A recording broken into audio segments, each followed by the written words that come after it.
Pembukaan. Terima kasih kepada para hadirin yang meluangkan waktunya untuk mengikuti acara pengabdian masyarakat yang bertema Self-Care Behavior Komunitas TB Paru untuk terkait dengan pengendalian kejadian TB Paru di kampung rawan. Assalamualaikum warahmatullahi wabarakatuh. Terima kasih atas kehadiran Bapak-Bapak dan juga Ibu-Ibu. Kami dari Universitas Istanbul. Saya kebetulan adalah dosen yang mengajar di Fakultas Ilmu Kesehatan di program studi keperawatan. Jadi saya kesini bermaksud untuk membagi ilmu terkait dengan bagaimana cara-cara atau perilaku kita dalam mencegah untuk tidak tertular dari penyakit TBC atau TB paru. Jadi saya di sini membawa mahasiswa bekerjasama dengan mahasiswa-mahasiswa saya yang sebenarnya kami di sini ada 5 orang ya, tapi ada 2 orang yang belum datang. Yang pertama adalah Maya, kemudian nanti ada 6, kemudian juga ada Nita. Ya, jadi kami bersama-sama membagi ilmu kepada bapak-bapak dan ibu-ibu bagaimana cara mencegah TB paru. Nanti saya akan menyampaikan materi.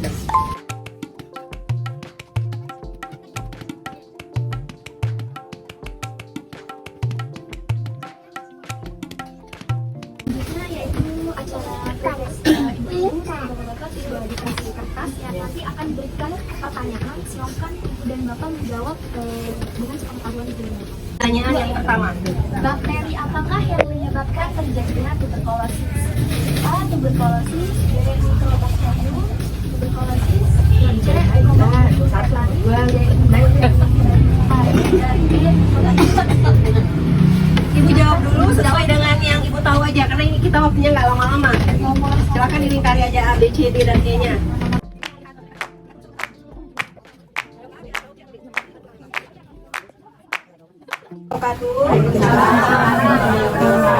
Ya, saya izin buka masker ya, ibu-ibu, bapak-bapak. Kebetulan agak kurang enak juga sih. Bukan mengajari ya, karena bapak-bapak dan ibu-ibu pasti sudah banyak mendapat informasi bagaimana penyakit TB paru ini. Jadi kami di sini mencoba untuk kembali mengingatkan ya, mungkin ada yang kelupaan bagaimana sih caranya agar kita tidak tertular TB paru, atau apa sih itu yang TB paru. Jadi agar kita mengingat kembali agar kita nanti tidak tertular dengan penyakit ini, karena ini penyakit memang adalah penyakit yang masih banyak ya penderitanya di Indonesia. Di sini diamanahkan ya dengan nama Ernalinda Rosya, dan alhamdulillah sudah menempuh jenjang pendidikan sampai ke S2. Yang kebetulan saya peminatannya itu di bidang keperawatan. Jadi memang saya bergelut di bidang keperawatan dan merawat pasien-pasien dulunya di rumah sakit itu dengan TB paru. Ulang kembali apa itu TB paru, mungkin ini ada yang kenal dengan bapak ini. Bapak di belakang ada kenal nggak? Kenal ya, karena memang beliau sudah almarhum ya. Beliau adalah seorang ilmuwan. Ya, beliau adalah ilmuwan yang menemukan kuman Mycobacterium tuberculosis.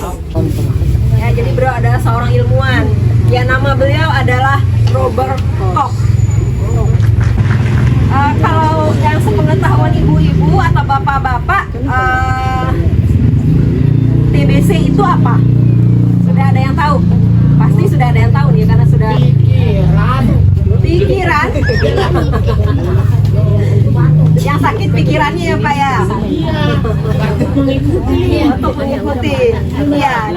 Iya, dari pikiran itu bisa untuk menurunkan daya tahan tubuh. Kan kita kan dalam masa COVID sudah tahu ya, stres, jangan sampai stres, karena stres akan menurunkan daya tahan tubuh. Maka dari situ juga bisa kuman TBC yang ada dalam tubuh kita itu bangkit. Iya.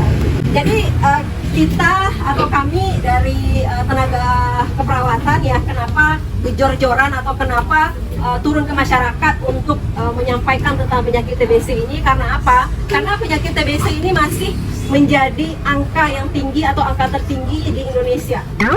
Jadi penyakit nomor 3 dia yang tertinggi di Indonesia. Ya, selain dari diabetes, selain dari hipertensi. Tenaga kesehatan turun dan banyak memberikan penyuluhan terkait dengan TBC paru ini agar angka ini tidak meningkat lagi. Angka kematian, angka kesakitan akibat TB paru itu tidak meningkat lagi. Nah, siapa ibu yang bisa tertular penyakit ini? Apa yuk? Kita yang Bapak di belakang ada yang bisa?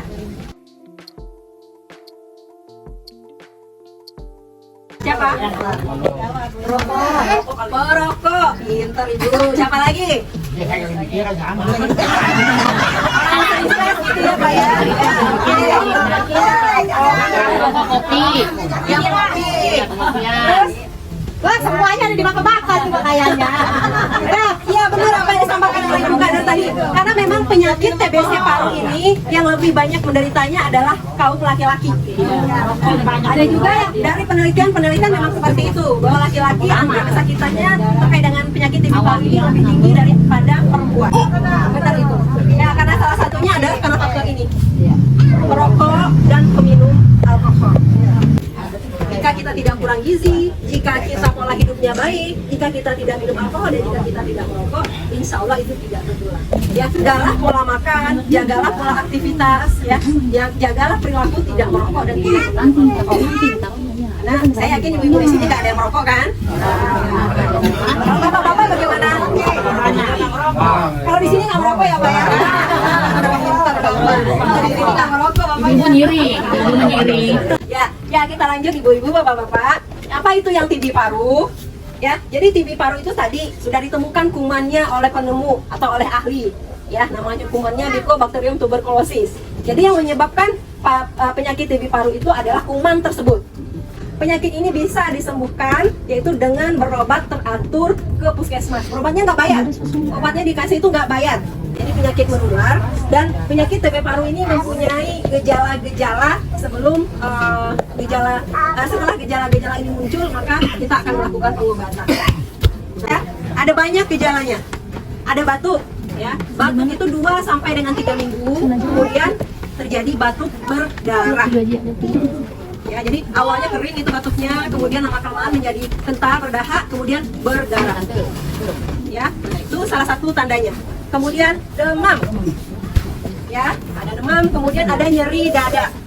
Nyeri di bagian dadanya ini akibat dari batuk tadi.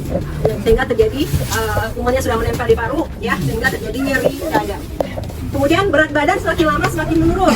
Jadi sudah seminggu batuk berat badan berkurang ya. Ya, kemudian 2 minggu batuk malah berkurang lagi berat badan. Nah, itu perlu dicurigai gejala dari TB parunya. Kemudian juga nafsu makan menurun. Kemudian ada sesak nafas. Nah, ini ada 6 gejala yang dimunculkan oleh penyakit TB paru ini. Kalau ada gejala ini yang diderita baik dari kita maupun dari keluarga yang ada di sekitar kita, segeralah untuk dibawa ke fasilitas kesehatan. Nanti akan dicek dahaknya. Ya Ibu ya, Bapak ya. Nah, ini adalah salah satu pencegahan awal ya, kalau ada gejala-gejala ini segera agar bisa kita lakukan pencegahan awal pada anggota keluarga yang lain. Nantinya. Jadi ada beberapa tindakan-tindakan yang akan kita lakukan agar keluarga yang lain tidak tertular dari penyakit ini. Gimana sih penularannya? Nah, penularannya sangat mudah sekali. Ya, makanya penyakit ini mudah tersebar. Karena apa? Karena penularannya sangat mudah sekali. Seperti tadi Bapak baru udara yang ada di sekitar kita ini sudah tercemar oleh yang namanya tadi Mycobacterium tuberculosis. Jadi udara yang sudah tercemar itu maka akan kita hirup.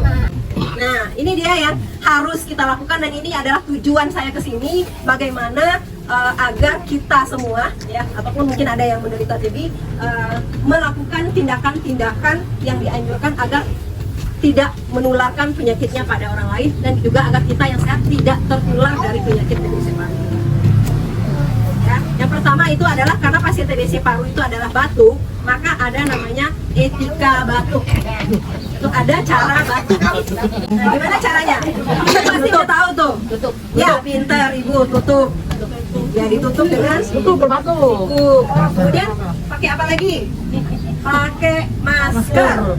Ya, kemudian kalau batuk itu menggunakan ditutup dengan tisu, maka tisu itu dibuang di tempat yang sudah jadi tempat sampah, ya. Jadi nggak bertebaran dia di sekeliling kita.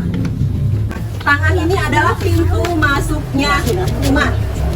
Apa saja? Ya, ini yang perlu kita giatkan kan untuk COVID-19 kan memang ini selalu yang ditekankan. Cuci tangan. Kemudian perilaku yang lainnya adalah dengan ini, dengan makan makanan yang bergizi. Ya, di sini banyak nih, saya lihat di jalan masuk tadi banyak yang nanam sayur-sayuran. Ya, itu adalah sumber dari makanan-makanan yang bisa kita makan sehari-hari. Ya, sayur kangkung, wortel, ya, kemudian daun ubi, ya, kemudian telur, kemudian juga tahu, tempe, ya bisa. Itu adalah makanan-makanan yang bergizi. Nah, kemudian yang lainnya adalah dengan imunisasi. Ya, ini bagi ibu-ibu yang masih punya bayi, ya, yang masih punya bayi, imunisasi ini penting memunculkan kekebalan pada anak kita. Kemudian ini di sini masih daerahnya masih nggak terlalu padat ya perumahannya. Jadi kita bisa ini untuk membuka jendela di pagi hari, udara cahaya matahari masuk ke rumah kita. Ya itu adalah salah satu untuk mencegah agar kita tidak terkena dengan TBC baru. Karena cahaya matahari itu kan nanti dengan kondisi yang kering itu si kuman TBC ini nggak akan hidup, dia akan mati. Ya, kemudian juga ini menjemur alat-alat tidur. Ya, karena kita batuk ya orang yang TBC paru ada di dalam kamar kan. Ya, batuk di dalam kamar, buang dahak di dalam kamar, maka jagalah alat-alat tidur kita itu dengan menjemurnya sehingga kuman itu bisa untuk mati. Apa yang masih merokok, berhentilah merokok. Ya, ini bawahnya sudah cukup banyak sekali. Berhenti merokok. Ini tetap rokok. Olahraga teratur. Ya, olahraga teratur. Nah, kemudian bagi yang sudah menderita TBC paru, maka makanlah obat secara teratur. Makan obatnya cuma 1 kali sehari pada malam sebelum akan tidur. Tapi harus teratur setiap hari, tidak boleh putus selama berapa lama? Pak? 6 bulan, pinter ibu-ibu. Ya, nanti setelah 6 bulan kita kontrol ulang lagi, cek dahak lagi, kemudian ronsen lagi. Kalau sudah tidak ada bercak, ya insya Allah kita sudah dinyatakan dalam kondisi yang sehat. Kalau misalnya kita batuk dan ada dahaknya, maka buanglah pada tempat yang benar. Jadi bukan di tempat sampah buangnya. Ya, jangan sembarangan buang dahaknya. Bisa di kloset, di kamar mandi, di kloset dibuang, disiram. Gitu. Ya, tapi jangan dibuang di kayak di sini, dibuang aja di bawah gitu, di tanah, ya jangan. Ya Bu, yang bisa saya sampaikan atau yang saya bagikan pada bapak-bapak dan ibu-ibu terkait dengan apa sih perilaku yang harus kita lakukan agar kita ya yang menderita TBC tidak menyebarkan pada orang lain, kemudian agar kita yang tidak menderita TBC tidak tertular dari penyakit TBC paru ini. Saya sudahi dulu ya untuk untuk menyampaikan ilmu terkait dengan TBC parunya. Nanti kita akan lanjut ke tanya jawab. Mungkin ada ibu-ibu yang punya pengalaman terkait dengan ini, silahkan untuk berbagi bersama dengan kita di sini. Ya. Ini kata-kata terakhir saya Bu, mencegah lebih baik daripada mengobati.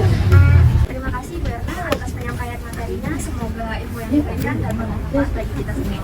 Selanjutnya yaitu dengan sesi diskusi dan tanya jawab kepada para hadirin. Jika ada yang ingin disampaikan atau bertanya, dipersilakan. Umpama itu menular tapi yang jatuh, kita itu harus Ya, harus ke fasilitas kesehatan.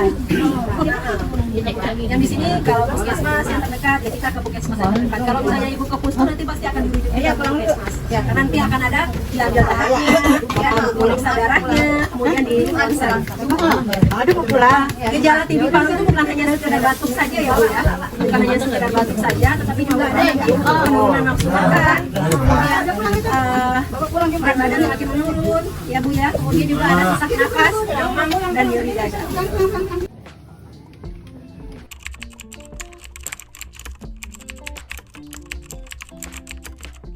Lakukan agar kita tidak tertular dari penyakit TB paru.